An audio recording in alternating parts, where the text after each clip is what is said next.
วันนี้นะคะเป็นวันที่2ของเรานะคะ เรากำลังจะไปเล่นเรือกระโดดกันนะคะทุกคนไปดูว่าเขาเล่นกันยังไงไปกันถึงแล้วนะจ๊ะกำลังเดินทางไป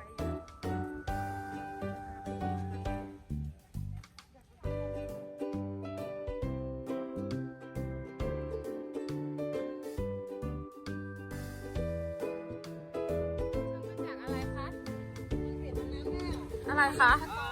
ยางมะตอยเหรอนี่นะคะที่มาโอเคกระด้งโชว์กระด้งโชว์โอเค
拥抱着你的离去，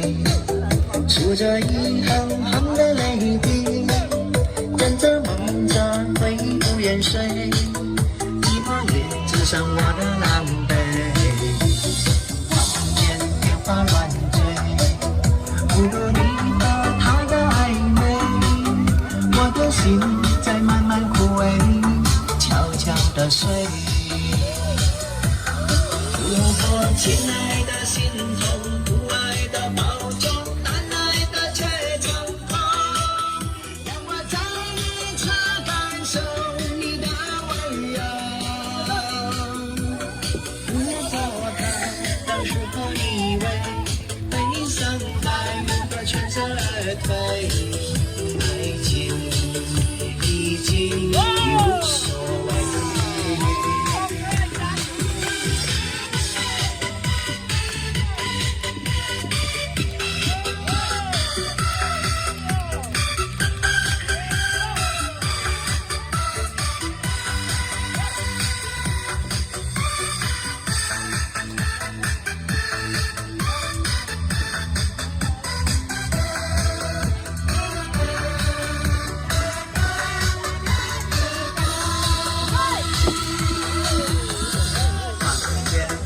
乱追，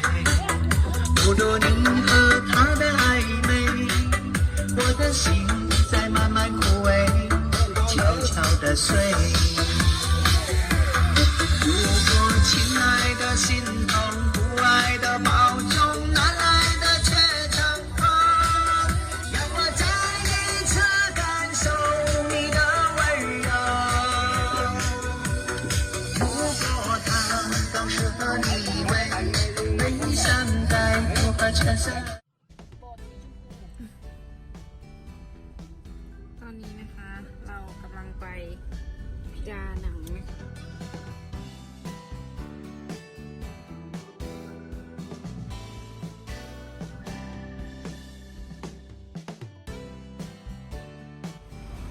ตอนนี้กำลังเดินไปโบสถ์สีชมพูนะคะลงจากแก๊ปแล้ว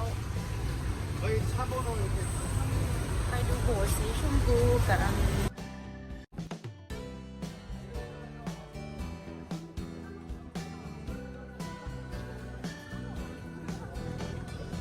นี่นะคะคือโบสถ์สีชมพูผู้คนเยอะแยะมากมายแต่กอง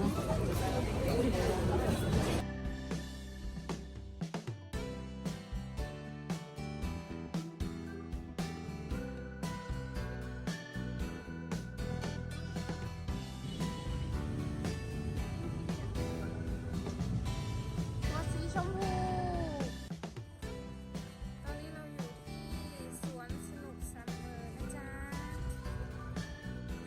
เข้าสวนสนุกแล้วนะทุกคนตั๋วเข้าราคา 150,000 นะคะไป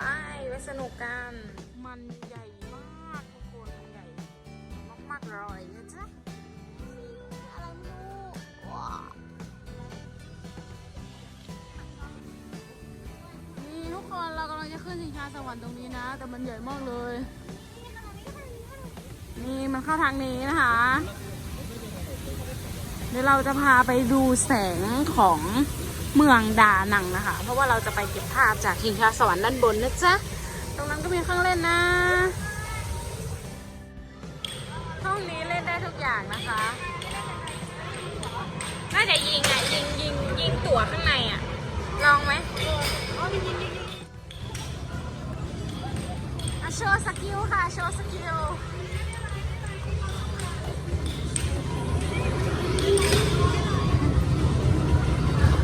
พอแล้วเหรอ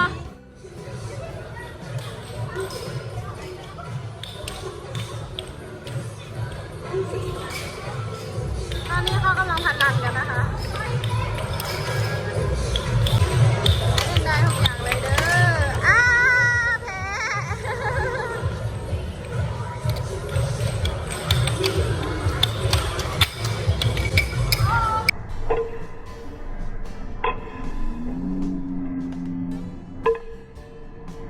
ตอนนี้กำลังจะขึ้นไปขึ้นชิงช้าสวรรค์นะจ๊ะเขาเปิดให้ขึ้นแล้วเด้อ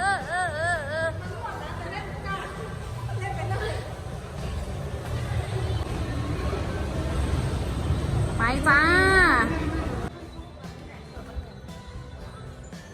ทุกคนมันใหญ่แบบใหญ่เวอร์เลยนะจ๊ะกำลังต่อแถวขึ้นนะ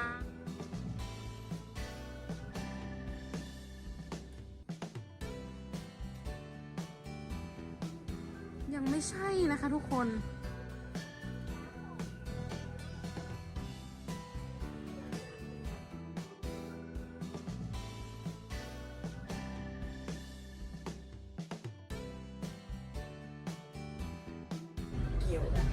36แล้วตายจ้ะ หวยงวดนี้ออกอะไรนะคะ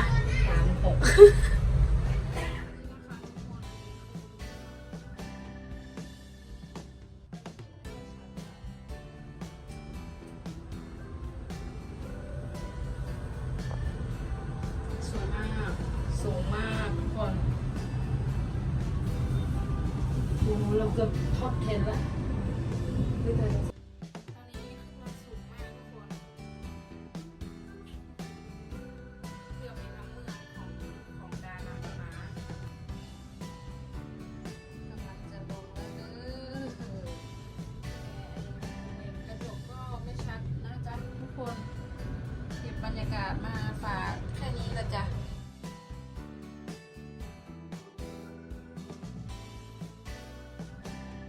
ตอนนี้นะคะจะพามากินอาหารทะเลสดเลยนะคะ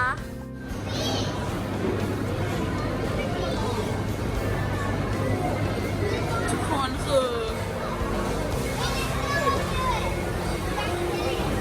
ลอบสเตอร์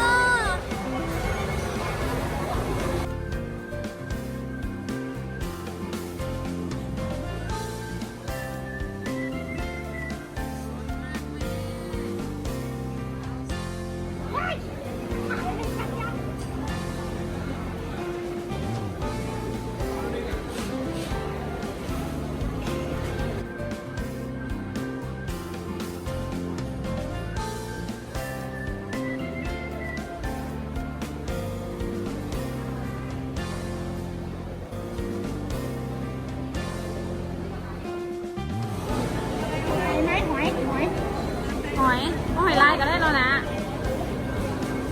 ถ้าหอยลายก็ได้เหรอหอยลายนะเดี๋ยวของหอยลายของชิโก้นี